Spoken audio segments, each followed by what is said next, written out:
کشمیر میں انڈیا کی جو بروٹیلٹیز ہیں وہ ہر فورم کے اوپر اٹھائی جاتی ہیں، ان کا ذکر ہوتا ہے. تمام عالمی برادری اس حوالے سے جہاں جہاں اپنا کردار ادا کر سکتی ہے ان تک نہتے اور معصوم کشمیریوں کی آواز کو پہنچانا ہم اپنا فرض سمجھتے ہیں، اور اسی نیت اور اسی جذبے کے ساتھ ہم اپنا یہ کردار ادا کرتے رہے ہیں، ماضی میں بھی، آج بھی، اور کل بھی انشاءاللہ تعالیٰ کرتے رہیں گے. اس پیش کیا گیا، گو کہ اپوزیشن نے اس کے اوپر احتجاج کیا. حالانکہ میں یہ عرض کرنا چاہتا ہوں کہ یہ الیکشن ایکٹ 2017 میں جو امینڈمنٹ بل ہے، یہ ہماری جو اسٹینڈنگ کمیٹی ہے لا کی، اس کے پاس ریفر کیا گیا تھا.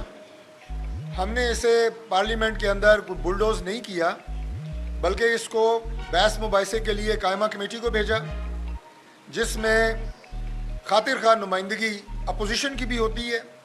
اپوزیشن ممبران نے جو اپنے کنسرنس تھے ان کا اظہار اسٹینڈنگ کمیٹی میں بھی کیا اور آج اجلاس میں بھی کیا. یہ بل آئین کی روح سے انحراف نہیں ہے، آئین کی روح کے عین مطابق ہے، اور وہ اس طرح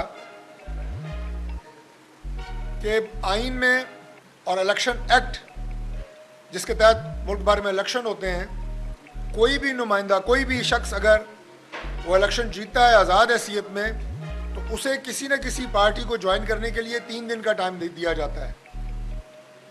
کوئی بھی عدالت، خواہ وہ سپریم کورٹ ہو، خواہ وہ کوئی اور عدالت ہو، آئین میں اس کی تشریح تو کر سکتی ہے، اسے ری رائٹ نہیں کر سکتی. ہم نے آئین کی اسی روح کے مطابق اسے مزید کلیئرٹی دینے کے لیے یہ امینڈمنٹ کی ہے. پاکستان تحریک انصاف کے تقریباً 81 لوگ، انہوں نے حلف نامہ جمع کرایا ہے کہ ہمارا تعلق جو ہے وہ سنی اتحاد کونسل سے ہے. اب یہ کیسے ہو سکتا ہے کہ آپ اس حلف نامے کو ریورس کریں؟ اس بل میں یہ کہا گیا ہے کہ جب آپ کسی ایک سیاسی جماعت کو جوائن کر لیتے ہیں تو اس کے بعد آپ کے پاس یہ آپشن موجود نہیں ہوتی کہ آپ اپنے پہلے حلف نامے کو منسوخ کریں اور اس کے بعد نیا حلف نامہ دیں. اور یہ ہونا بھی نہیں چاہیے، نہ سیاسی طور پہ نہ اخلاقی طور پہ. اور یہ بات الیکشن ایکٹ میں اس سے پہلے موجود تھی، اسے ری ایٹریٹ کیا گیا ہے. یہ عین آئینی پروویژن کو مزید سٹرینتھن اور ایکسپلین کیا گیا ہے، نہ کہ ہم نے اسے کوئی ٹوسٹ کیا ہے. جو آج سپریم کورٹ کے فیصلے کے حوالے سے گفتگو ہو رہی تھی، یقیناً اس کے اوپر یہ بات، جو اختلافی نوٹ آیا 2 معزز جج صاحبان کا، اس میں یہ بات بڑی واضح ہے کہ خود پاکستان تحریک انصاف ہر فورم کے اوپر، وہ الیکشن کمیشن ہو، وہ ہائی کورٹ ہو، وہ سپریم کورٹ ہو، خود یہ بات کہتی رہی ہے کہ یہ نشستیں جو خواتین کی مخصوص نشستیں ہیں، یہ سنی اتحاد کونسل کو دی جائیں. یہ ان کی پرے رہی ہے ہمیشہ، انہوں نے اپنے لیے کبھی بھی نہیں مانگی. اور اس کے بعد جو فیصلہ آیا وہ آپ کے سامنے ہے. لیکن اس فیصلے کے اوپر ہماری جو کنسرنس تھے وہ میں نے ابھی بھی چند آپ کے سامنے رکھے ہیں، اس سے پہلے بھی ہم نے اس کے اوپر بات کی ہے. لیکن الیکشن ایکٹ امینڈمنٹ کو آپ قطعی طور پہ اس سے جوڑ نہیں سکتے اور نہ جوڑنا چاہیے. میں تیسرا موضوع دیکھ رہا ہوں کہ بنگلہ دیش کی جو صورتحال ہے اس حوالے سے وہ گفتگو کی جا رہی ہے. اپوزیشن کے کچھ ساتھی اس حوالے سے گفتگو کر رہے ہیں.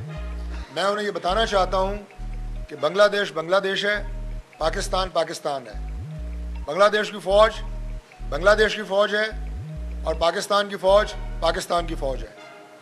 اور ثابت کیا ہے فوج نے کہ وہ ملک کی خارجی سلامتی ہو یا داخلی سلامتی ہو.